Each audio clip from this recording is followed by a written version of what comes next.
নমস্কাৰ মহন্ত চিল্ক হাউচলৈ আপোনালোকক স্বাগতম জনাইছোঁ আৰু এইযোৰ কাপোৰ আপোনালোকক আগতে দেখাইছিলোঁ কিন্তু ৰেডি হোৱাৰ পিছত কেনেকুৱা লাগিছে তাকে দেখাওঁ বুলি ভিডিঅ'টো কৰিলোঁ আৰু এইযোৰ কাপোৰ আমাৰ অৰ্ডাৰ আছে দেখুৱাইছিলোঁ আপোনালোকক এইযোৰ কাপোৰ আমাৰ অৰ্ডাৰ হৈ গৈছে গতিকে সেম পিচ নাই যদি লাগে আপোনালোকে অৰ্ডাৰ কৰিব লাগিব আমি অৰ্ডাৰ কৰিলে বনাই দিম খুব ধুনীয়া এযোৰ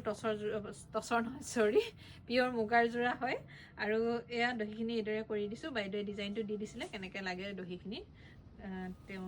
বিচৰা ধৰণে আমি দহিখিনি কৰি দিছোঁ এইটো থাকিব পাৰিটো খুব ধুনীয়া এযোৰ পিয়ৰ মুগাৰ যোৰা দেখিছে আকৌ এবাৰ দেখাই দিছোঁ আপোনালোকক ডিজাইনটো এযোৰ কাপোৰ আগত দেখাই থৈছোঁ আৰু ইয়াৰে মেখেলাখন এইখন দেখিছে মেখেলা এইদৰে বনাইছিলোঁ মেখেলা চাদৰ সকলোখিনি আমি ৰেডি টু ৱেৰ কৰি দিছোঁ এইখন থাকিব মেখেলা লগত থাকিব এইখন চাদৰ আৰু ইয়াৰে ব্লাউজৰ পিচটো এইটো দেখিছে খুব সুন্দৰ এযোৰ কাপোৰ আৰু আপোনালোকৰ যদি এযোৰ কাপোৰ পচন্দৰ ভিতৰত পৰিছে আপোনালোকে ইচ্ছা কৰিলে আপোনালোকৰ